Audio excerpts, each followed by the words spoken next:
Essa última semana foi uma verdadeira queda de braço entre o governo e o Congresso para a votação do projeto que garante a cessão onerosa dos recursos do pré-sal, de forma que a Petrobras possa repassar até 70% dos seus direitos de exploração do pré-sal a empresas privadas. O projeto foi aprovado na Câmara e está aqui no Senado para ser votado. Senador Eduardo Braga, foi uma confusão durante toda essa semana, um vai e vem com o governo. Como é que a gente encerra praticamente essa semana? O projeto não vai ser votado aqui no Senado? Não vota por enquanto? Não, eu diria que não há entendimento ainda que possa garantir a votação deste projeto no plenário. Agora, é importante o telespectador entender o que trata esse projeto. Trata, na realidade, da partilha dos recursos que pertencem ao povo brasileiro do pré-sal, ou seja, como partilhar 10 bilhões de barris de petróleo que foram encontrados num poço chamado Campo de Carcará, aonde a Petrobras recebeu a autorização da União para fazer a exploração em 5 bilhões de barris de petróleo, que era o que se imaginava ter no subsolo. Com os estudos e com o trabalho que a Petrobras desenvolveu, ficou comprovado que aquele campo tem 15 bilhões de barris de petróleo. 3 vezes mais. 3 vezes mais. Portanto, não há autorização legal para a partilha ou para a divisão desses 10 bilhões adicionais. Então, a partir daí, o que manda a boa técnica legislativa, o Estado democrático de direito e o respeito dos poderes que são independentes, harmônicos, para que a democracia funcione no Brasil. É que precisa se fazer uma revisão da autorização legislativa, porque trata-se de patrimônio da União, patrimônio do povo brasileiro, portanto é o Congresso que tem que deliberar sobre a matéria, não pode ser órgão auxiliar, não pode ser Tribunal de Contas da União, não pode ser o Executivo por si só e muito menos a Petrobras. E isso é o que trata especificamente esse projeto? É o que trata especificamente esse projeto, porque ele volta a dar tratamento para esses 10 bilhões adicionais de petróleo, como cessão onerosa. E aí o que tinha era um acordo inicial entre Congresso e governo que esse dinheiro seria repartilhado entre a União, os estados e os municípios. Na realidade, houve um entendimento capitaneado pelo presidente do Congresso, o senador Eunício Oliveira, junto com o presidente da República, de que nós teríamos um compartilhamento de uma parte desses recursos, extraído, obviamente, aquilo que é de direito da Petrobras, aquilo que a Petrobras tem por direito, não só pela autorização anterior, bem como pelos investimentos que fez para que se pudesse descobrir que o poço tinha 15 bilhões de barris de petróleo e não 5 bilhões. Portanto, excluídos esses gastos, haveria uma nova partilha do adicional, de forma a fazê-lo por cessão onerosa, ou seja, por bônus de assinatura. E assim se poderia fazer a licitação ou o leilão desses barris adicionais, garantindo que parte desses recursos seriam destinados aos estados e aos municípios, com a obrigatoriedade de serem destinados para investimento e não para custeio. E aí estariam fora do teto. E aí, isto teria um problema de fora do teto, mas não é apenas esse o problema.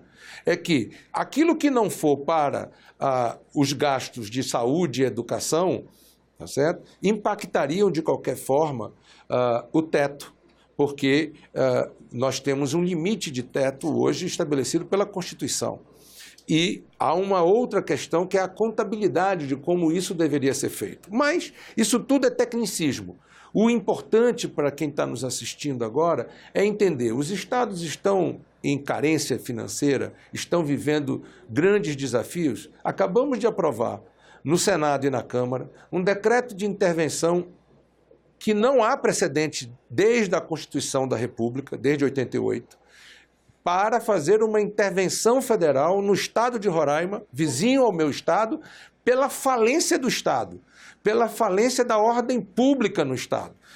Não havia mais segurança pública, não havia controle do sistema prisional, não havia mais como garantir atendimento à saúde, que é um direito constitucional do povo brasileiro, não tinha mais remédio, não tinha mais equipamentos funcionando, químico cirúrgico, ou seja, o caos se instalou Esse caos, inclusive, chegou à educação, várias escolas municipais e estaduais paradas por falta de pagamento, por falta de recursos.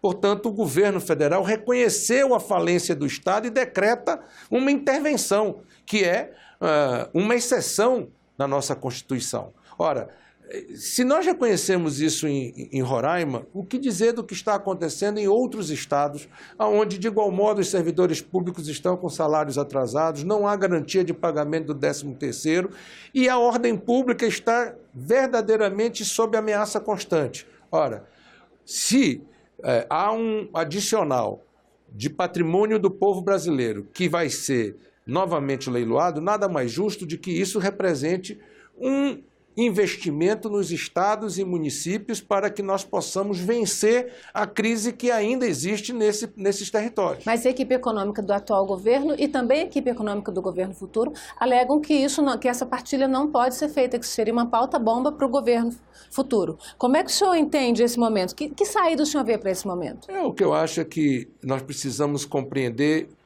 corretamente qual é o posicionamento do futuro governo.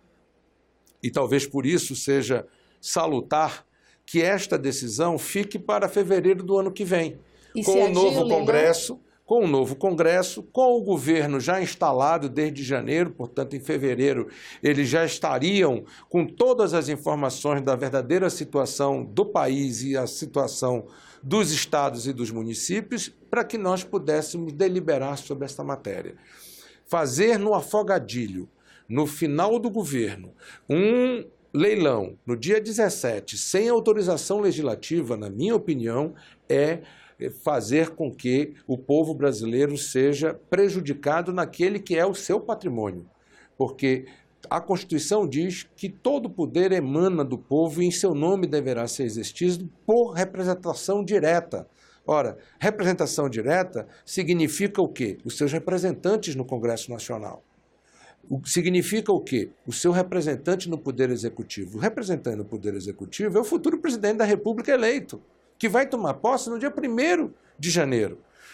O Ministério da Fazenda são órgãos que vão assessorar o Executivo no seu papel para desempenhar essa questão. Portanto, não vejo legitimidade para fazer um leilão sobre o patrimônio público brasileiro, sobre um bem que é da União, sem autorização legislativa. Acho que, inclusive, que isso desrespeita a Constituição. O senhor vê, efetivamente, algum empecilho, algum problema grave para a economia do país, nesse momento, em esse leilão ser adiado? Pelo que o senhor está falando, o senhor não vê esse problema. Até porque esse recurso não entrará à vista.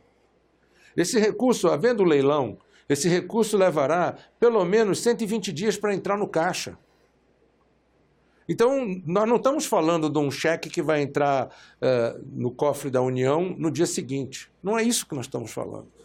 Nós estamos falando de um bônus de assinatura em sessão onerosa, em que existem vários passos a serem dados até que haja a verdadeira liquidação do valor a ser recebido.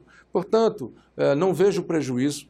A questão que se trata é porque há uma decisão do Tribunal de Contas da União de que, a partir do ano que vem, levará 180 dias para aprovar processos desse tipo, para que eles possam analisar. Mas veja, quem criou essa norma? Um órgão auxiliar do Senado da República, do Congresso da República, que é o Tribunal de Contas da União. Por que não podemos rever isto? Não vejo nenhum prejuízo, muito pelo contrário. É importante que o povo brasileiro possa participar de forma clara, transparente, da partilha de um bem que é do povo brasileiro. Embora o senhor defenda o acordo, o senhor entende, então, que o melhor nesse momento já seria adiar essa decisão para o ano que vem? Eu acho que o melhor é adiar a decisão para o ano que vem. Eu não vejo... Nós acabamos de sair de uma eleição onde o povo brasileiro elegeu um presidente da República, que tomará posse no dia 1º de janeiro, elegeu um novo Congresso, que tomará posse em 1º de fevereiro, e este novo Congresso sofreu grandes alterações. E o governo ganha um novo governo com orientação política diferente. Portanto, nada mais correto do que deixarmos isso para fevereiro. Não vejo a necessidade nem o assodamento para que isso seja feito no afogadilho em final de governo. O Brasil não está numa situação de caos financeiro absurdo, a fim de que nós tenhamos que decidir precipitadamente sobre a venda de um largo e forte patrimônio que é do povo brasileiro. Senador, muito obrigada pela sua presença aqui no Argumento. E agradeço também a você, telespectador, que nos acompanhou até aqui. Se quiser rever este programa, baixar e indicar para um amigo, acesse a nossa página na internet, senado.leg.br/TV. Muito obrigada.